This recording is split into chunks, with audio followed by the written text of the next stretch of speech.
This seminar, episode 10, yesterday we started walking our way through Exodus 20, which is the known universally as the chapter that contains the 10 Commandments. We got through approximately the first 5. We're going to take it from the top today, concentrate on the last 6, and so away we go. Exodus 20:1. And God spake all these words, saying, I am the Lord thy God, which have brought thee out of the land of Egypt, out of the house of bondage. Thou shalt have no other gods before me. Thou shalt not make unto thee any graven image or any likeness of anything that is in heaven above, or that is in the earth beneath, or that is in the water under the earth. Thou shalt not bow down thyself to them, nor serve them. For I, the Lord thy God, am a jealous God, visiting the iniquity of the fathers upon the children, unto the 3rd and 4th generation of them that hate me, and showing mercy unto thousands of them that love me, and keep my commandments. Thou shalt not take the name of the Lord thy God in vain, for the Lord will not hold him guiltless that taketh his name in vain. Remember the Sabbath day to keep it holy. 6 days shalt thou labor and do all thy work. But the 7th day is the Sabbath of the Lord thy God. In it thou shalt not do any work, thou, nor thy son, nor thy daughter, thy manservant, nor thy maidservant, nor thy cattle, nor thy stranger that is within thy gates. For in 6 days the Lord made heaven and earth, the sea, and all that in them is, and rested the 7th day. Wherefore the Lord blessed the Sabbath day and hallowed it. Honor thy father and thy mother, that thy days may be long upon the land which the Lord thy God giveth thee. Thou shalt not kill. And with that we enter the domain of the commandments that we haven't yet discussed. Dennis, you got anything to say about thou shalt not kill? It'll be brief. It's an incorrect translation, but I don't blame the King James people. I do blame any modern translator who translates it as do not kill. It's do not murder. Hebrew has 2 words for homicide or for killing, just as English does. Kill and murder. In Hebrew, harag and ratzach. This is ratzach. It's clear it's do not murder. Murder is illegal killing. There is legal killing. You can kill an animal to eat it. You can kill a human in self-defense. So if it said do not kill, we would have to be pacifists and vegetarians. Mm-hmm. Mm-hmm. And so can we delve perhaps more particularly into the distinction between murder and killing? You mentioned self-defense. I suppose that's extended under some conditions to self-defense and warfare. Yes, that's right. Yeah. Yes. So as far as you're concerned, this is clearly not a call to something like pacifism or vegetarianism. I would only correct, it's not as far as I'm concerned. Yes, okay. As far as the Bible's concerned. Okay. Yeah, it's not my read at all. And it's, again, a modern translation should not do not kill. It's do not murder. I'm curious, when Moses kills the Egyptian, do you know which word is used? Neither. It was that he smote him, actually, in English. He hit him, right. and killed him. Same with Cain and Abel. Neither word was used, because neither seemed to intend to kill the other. In fact, in Cain's case, he probably didn't even know it would lead to death because he hadn't experienced it before. And in Moses' case, he simply wanted to stop the man from beating the slave. Maybe he intended to kill him, but it's not the word that's used. So how do we reconcile the fact, for example, that there seems to be an ends justifying the means, in some sense, counter-argument lurking here? You might say, well, what makes killing in a just war not a sin? And it seems to be, please do jump in, everyone, it seems to be something like it's an action conducted in the service of something that's morally higher and superordinate in protection of that. But then that, for me, opens up the thorny problem of, well, the ends justify the means. If I'm aiming at something that I regard as holy, then doesn't that open up the entire landscape of catastrophic sacrifice to me if I want to employ it? And so how do we deal with that problem? John, do you have any ideas about that? Yeah, I to be honest, I've never thought about it that way. And so, I mean, there's clearly reasons to kill, like in the text, we will find reasons to kill because a lot of the laws, let's say the penalty for a lot of the sins in the text were going to be death.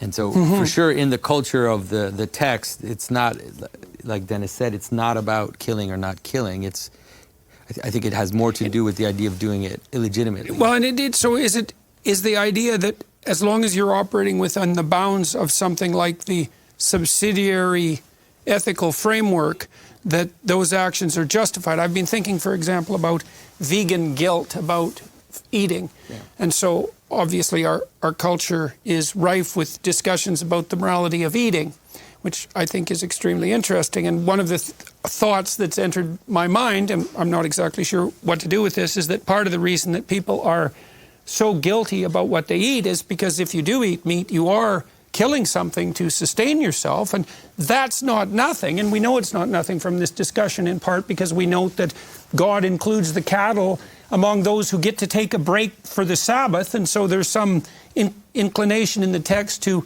award a certain value to, let's say, lower animals, and so you shouldn't just be obviously killing them for fun.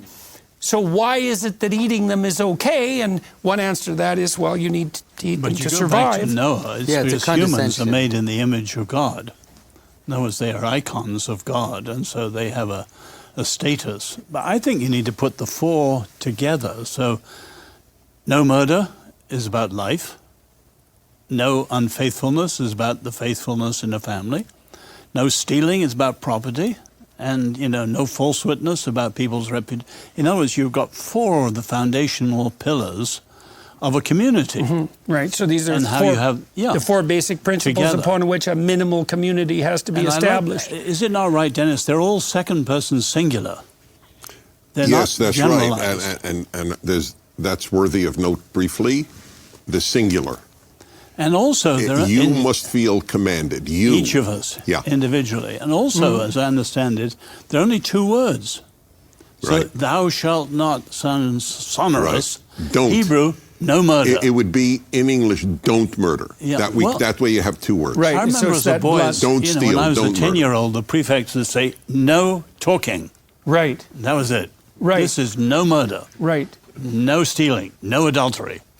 And you've got the basic foundations of a community, civil order, and peace. Okay, so we're going to put that line 13 or verse 13 in the context of the next four. I'll return just briefly to this idea of sacrificial eating. I mean, one of the things that might be occurring, for example, when you say grace before a meal, it seems to me that what you're doing psychologically, in some real sense, is atoning for the slaughter that constitutes the meal.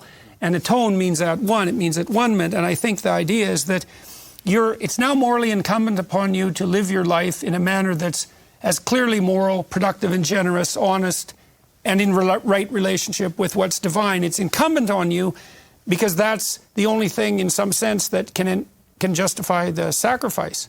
And you're reminding yourself of that with the grace, and maybe that's also a form of expiation. I've read anthropological literature that indicates, and I don't know how accurate this is, but that many primitive tribes have a certain amount of guilt about the hunt, right? And they have a certain amount of admiration for the animals as well. They have to reconcile that feeling of guilt, which would be associated with our unwillingness to kill and our social behavior, with the fact that, well, you have to live.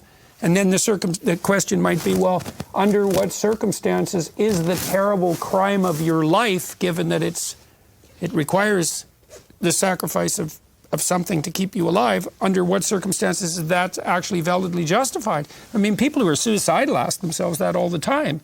What could possibly atone for the terrible crime of my existence? And it seems that it's this integration within this subsidiary ethical structure that's I can't see a way out of that. If you're not of service to yourself, your family, your community, to whatever degree you can push past that, you're not justifying the sacrifice. Does that seem? It seems right. Well, for sure, what you mentioned about killing animals in the text, it's not in Exodus, but in Genesis, it's presented as a condescension. The idea that we eat animals is presented after the flood. Then God says, you now have permission to eat animals. But the idea is that before the flood, they were not permitted to eat animals. So there's a sense in which it's somehow part of the fall. It's okay, it's fine, it's not wrong, but it is a kind of condescension. And like an allowance. Yeah, like, something like that. So Dennis can tell us about the Jews, but the Greeks and the Christians, I think, view the moral bearing of an action as coming from inside the person. The virtue is in the doer, not the deed. And so Aristotle says a courageous act and every other kind of virtuous act is done for the sake of the beautiful. It matters why you do it. If you do it out of fear, it's not beautiful. And so, and that means that, and you know, the distinction between killing and murder, that's a distinction of intention. Is that the Jews? How are we doing here? So there is a phrase in the Talmud that'll blow your minds. I think I have it right, but I don't know if I have it word for word. Better to do something because God commanded it, do a good thing because God commanded it, than because you think it is a good thing. So intent, from what you just said, would not appear to be as critical. It is to God's judgment, but to human judgment, the amount of awful things done with good intentions would have blown Aristotle's mind. 100 million people died in the name of communism, which was theoretically filled with good intentions. So you're bringing up the thorny problem of the fact that people can feel full well that they are acting in accordance with... Yes, exactly. Yeah, I meant well is not an excuse. When I would speak to Jewish audiences, there would be people in the audience say, you know, it's really awful. All these hospitals, they have the wing, this cancer wing named after this Jew who donated. And I go, why is that awful? I don't understand it. If my wife's cancer is cured in the Rosenberg wing, I love Rosenberg. That he wanted his name known, so what? If I pee in the Rosenberg toilet, I'm grateful to Rosenberg. I don't understand. So is your point something like, because this is very complicated, because obviously one of the things we do when we interact with people on a day-to-day basis, and even judicially, is we do judge them on the basis of their intent. We're certainly more likely to let someone off the hook if we're convinced that they meant well than if we're convinced that they meant harm or malevolent harm. But your point is, well, so my point is, I don't know who means malevolent harm. Roy Baumeister, I'm sure you're familiar with. I had him on my show regularly. Said the people with the most self-confidence and high self-esteem were murderers in prison. Very few people wake up going, oh, I'm going to ruin somebody's life today. The Nazis thought they were doing good. The communists thought they were doing good. Everybody thinks they're doing good. I don't know anybody who wakes up and thinks I want to do evil. So therefore, I'm not an intentions man. Like that, but I get your point. I mean, I do think there are people who set out to do harm, and I think the kid who showed up to Columbine High School, for example, he clearly set up to do harm. Right. I think it's relevant. We might be confusing levels, because I think what Oz was pointing to is very important, is that these rules are something like objectively the manner in which people bind together. That is, the idea of not stealing, it's not just a question of morality of just tapping your fingers because you did something wrong. It's like if you steal from people, then things will break down. You won't be able to be a people if these things happen in your community. Now, then if you take this, you take it away from the community, and now you apply it as a way of life, or as a code of life, then intention definitely does matter. Okay. Because if you're going to transform into something more, then you can do all kinds of things that look right on the outside, but that are ultimately corrupt. So tell me if this is what you mean. So imagine that we could say there's a set of minimal principles by which a community has to operate, and maybe those are summarized to some degree in the Ten Commandments. You can think about that as an iterable game that's playable across time that unites people psychologically and socially. And then the excuse of intention would be, you'd say, well, to the best of my ability, I was trying to abide by these principles. And then people could judge whether or not you did that successfully and whether or not they believed you. But it wouldn't just be that I felt that my intent was good. It was that I felt my intent was in accordance with, well, then it would be with something like productive tradition. And that wouldn't excuse the communists, because the communists were revolutionary enough to say, we're just going to dispense with all that, and the pure intent of our will, of our rational will, is sufficient. The Nazis would have said exactly the same thing. So is it the alignment between the tradition and the psychological intent that constitutes acceptable intent? Well, it can't be merely exterior observance of some commandment or obligation. I mean, as we were talking about yesterday, the last commandment is a commandment about the heart, about the disposition towards one's neighbour's wife, the disposition towards one's neighbour's property. So it can't be completely irrelevant. And yes, of course, there are people who do things for the best of intentions and do terrible things out of the best of intentions. But there are objective ways in which a community can gather around and assess whether or not that intention was as the person claimed it to be. Mm-hmm. I mean, the just war, the doctrine of just war as it develops through Augustine and Aquinas interprets this commandment as permitting war where the higher good of relieving innocent suffering is contemplated. Mm-hmm. And of course there will always be, as it were, reasonably foreseeable consequences where trying to relieve innocent suffering will involve the killing of the innocent, even in a wartime situation. So yes, I think we've got to think about the interior life and intention. It can't just be, we're not utilitarians, we're not consequentialists. We don't just measure a good act by the quality of its outcome, because we would get to a situation where evil men acting from evil intentions or accidentally doing good are to be praised, and we clearly don't want to go down that route. Mm-hmm. Well, since you looked at me, I am less interested in the interior person, morally speaking, than you are. And probably any of you are, and it's largely, I do believe, because I come from a behaviorist, law-based religion. We care how you act. That's why we don't have a claim that if you look at another woman with lust, it's as if you've committed adultery with her. I am, as I said yesterday, I thank God for America's Christians. And Maimonides said if it weren't for Christians, the world wouldn't know about the Torah. So I'm a big Christian fan. But obviously Christianity and Judaism are not identical religions. And we have no equivalent that if you look upon another woman with lust, it's as if you have committed adultery with your heart. There's only one way to commit adultery in Judaism, and it's with a different organ. And I'm not being cute. I'm being very realistic. Looking with lust is not a sin in Judaism. What's the stance on pornography? So pornography, when I'm asked this question... Just to put you on the spot, You did indeed. Okay, so my answer, when it's raised on my radio show, I have a male-female hour, and I'm very open about sexual subjects. I always ask, if a wife calls me and says, my husband looks at pornography, I found on his computer, I have one question. How is your life of intimacy with your husband? Is it good? In other words, is the pornography in lieu of you or in addition to you? Mm-hmm. And I know this is not a religious answer, and mm-hmm. I'm not even giving a religious answer. I'm giving mm-hmm. what I think is a moral and realistic answer. Men want variety. And if adultery is a substitute if pornography is a substitute for one's wife, it's awful. If it's a substitute for adultery, it's not awful.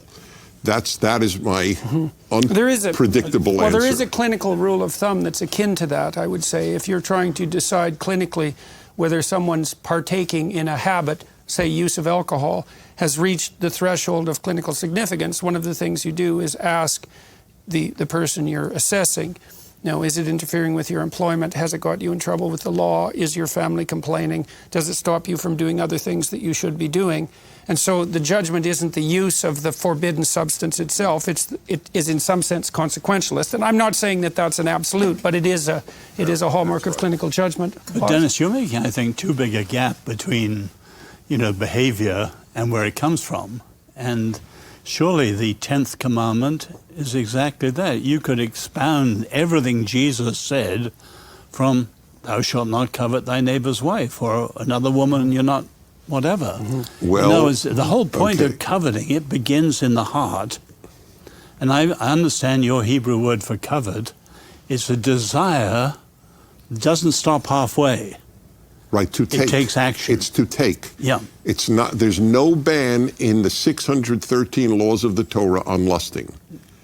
I don't even know there's a ta'ava is the closest you could get to lust in Hebrew, but yeah. Okay, so let me ask you about that. The covet is critical. I can be attracted to my neighbor's wife. I can't want her. There's a difference because but what about a single woman? I asked one of the great Protestant thinkers of our generation in a public debate in Phoenix. I asked them, so can a single Christian male look upon a single woman with lust? He can't be committing adultery. He's not married and she's not married. So is the real ban lust or is the ban on adultery? Yeah. I mean, at least for me, when I hear all of this from my own Orthodox perspective, it's bewildering because at least from the tradition in which I am, it's not a morality question. Even the word morality, it bothers me. At least in the Christian tradition that I participate in, the call is to be transformed. The call is to be free. That's the call. Christ is calling us to be free. And so the idea of like, can you lust or can't you lust or can you do this or not this? The answer is we have desires in us, and these desires tend to enslave us. They tend to pull us into themselves. And these laws are exterior ways for you to understand how it is that you can now be free from these desires. None of the desires are wrong. Like sexual desire isn't wrong, desire to eat isn't wrong, none of these things are wrong. The problem is when they capture you. The subordination. Right. And so it's not about like trying to figure out if I'm sinning or not sinning. Like if I go to confession, I ask forgiveness for all the sins I've done, voluntary and involuntary. It's like I'm sinning all the time if you want to know. Like every all day long I'm sinning. But that's why you're so much fun. That's why I'm so much fun. But the idea is rather that, to attend to my desires in the sense so that I'm not captured by them, so that I don't become obsessed, so that I don't fall into that. So to me, like the question of like legally trying to figure out like where I'm sinning or where I'm not, it's just like it pulls me into a world So if a man has, and I know this case, I know a man who was saintly in taking care of his Alzheimer's wife, who got Alzheimer's at the young age of 50, and watched over her and bathed her for a decade, and then. So I would just ask. You asked me about pornography. So this man was faithful to a wife with whom he could not have relations, obviously, for a decade or more. I think it went to 15 years. Would he have been wrong in relieving his sexual tension with a photograph? See, I'm wondering if it's this, Dennis, maybe, and this is something that I had talked to people in my clinical practice about. So imagine there's and I guess we're into thou shalt not commit adultery, by the way, which is the next commandment. You can imagine an erotic image that compels sexual desire, and I think that's part of what we're discussing, the morality of that, or its potential to be an implement to the instantiation of an ideal. You can imagine a situation where your desire is to sleep with your neighbor's wife. You're not acting on it, but the reason you're not acting on it is because she doesn't want to sleep with you. Now, it still seems to me that given that your desire is to undertake the act, and the only reason that you're not able to manage it has nothing to do with your moral stance, it has to do with the impossibility of the action. Now, given it's, I don't know how you would deal with that, because that's a violation of do not covet. He's coveting his neighbor's wife. It's as clear as a bell. Okay. Here's a point worth making. There's a great gulf between the Ten Commandments and the Christian faith in this way. First of all, by the way, the Ten Commandments are painfully obvious, aren't they? Doesn't everybody know that before the tablets? But I had a great teacher. Most of my great teachers were Jews. Dennis will say maybe that's why I know things. But I wouldn't say that. I do. But there's a great man. He's dead now. His name was Harry Newman, and he styled himself a nihilist. And we would argue with him about that all the time, and he was a very, very learned man and a great teacher. And so sometimes when he wanted to put the point that he's a nihilist, he would say, I'm a non-practicing Orthodox Jew. Mm-hmm. Mm-hmm. And that emphasizes the point that it is a set of practices more than a set of beliefs. Mm-hmm. Whereas Christianity is more a set of beliefs. Mm-hmm. Well, these four are beliefs, behaviors, aren't they? And they're pretty well universal. Yeah. Almost all societies would agree with these four, but thou shalt not covet is innovative. Mm-hmm. Mm-hmm. And I'm intrigued. You have René Girard, as you know, everything based on mimesis. In other words, we desire what other people desire. And I read Girard, the whole of American consumerism is based on mimesis, is it not?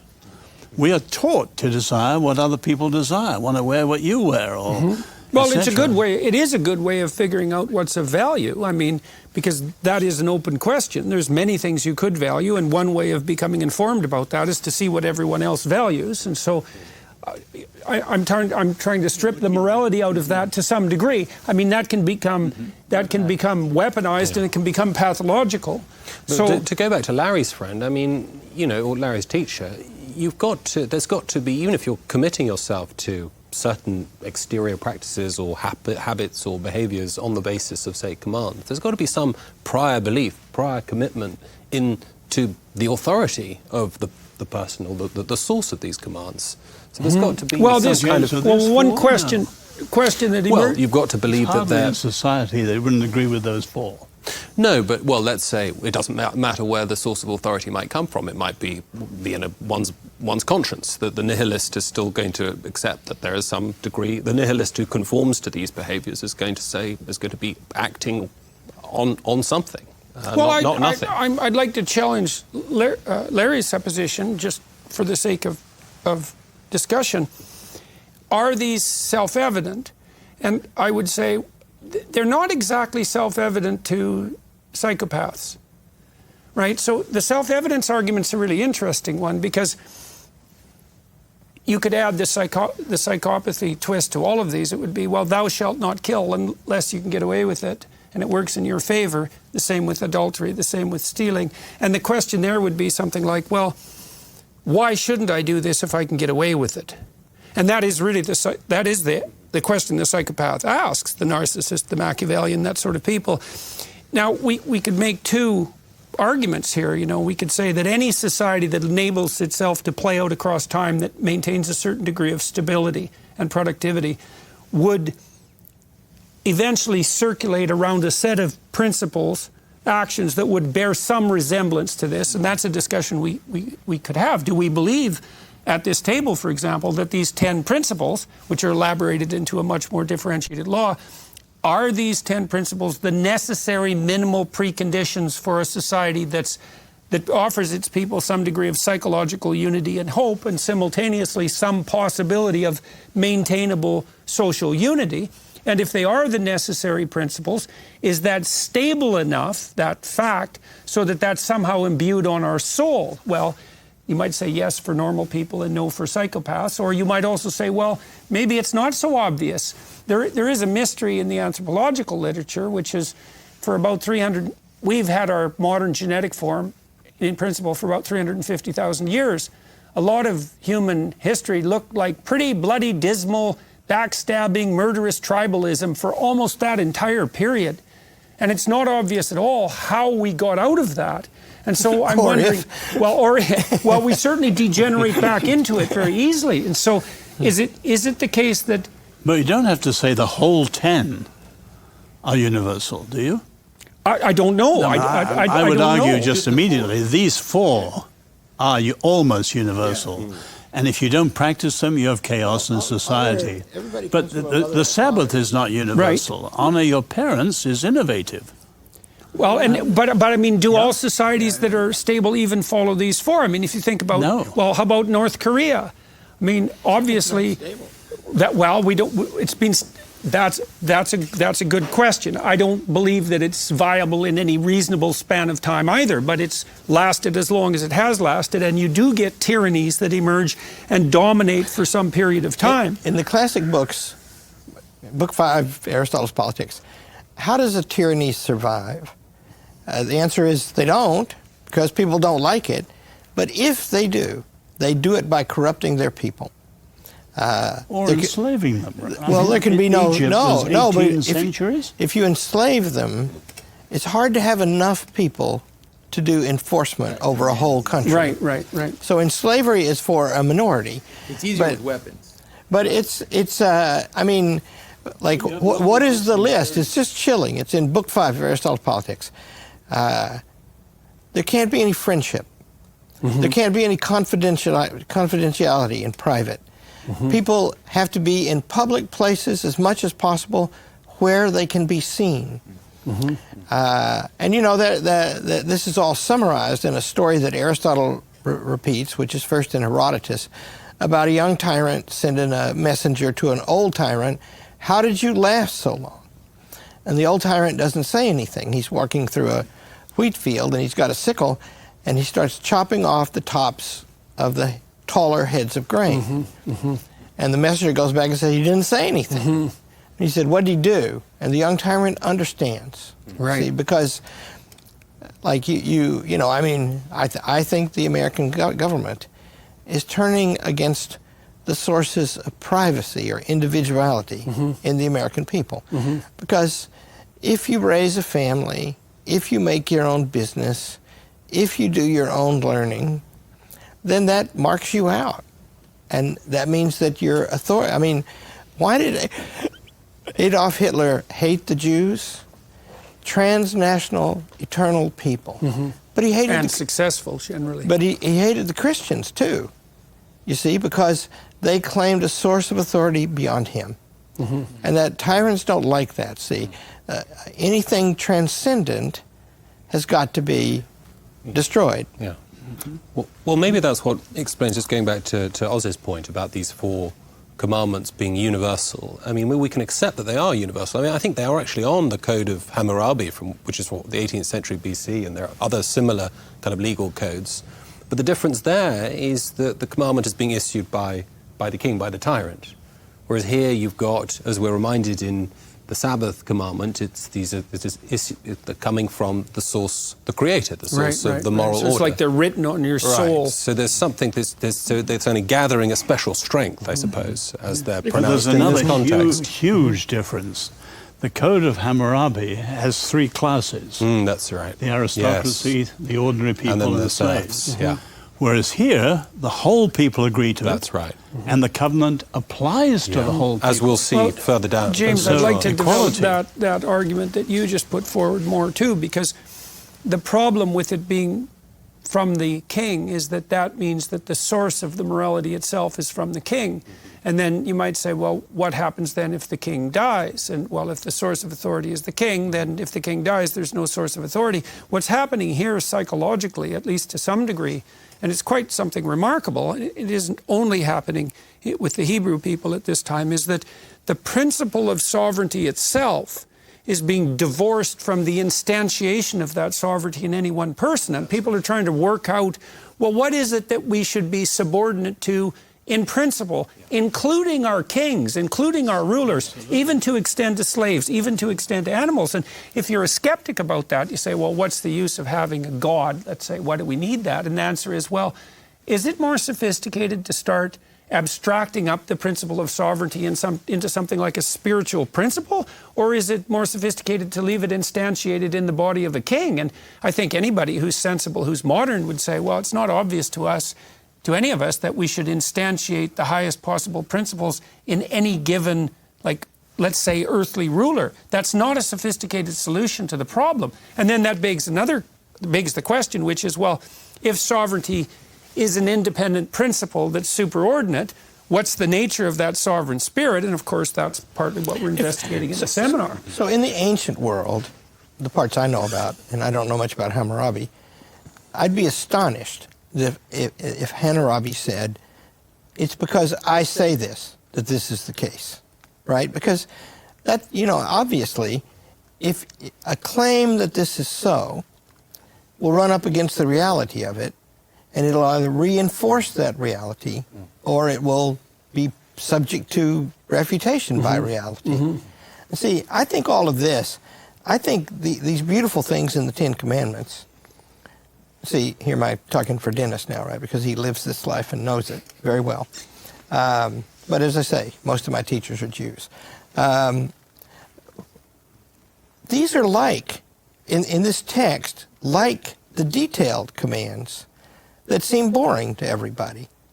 And what Leon Kass says about this, another Jewish teacher of mine, whose book, by the way, what's the name of it?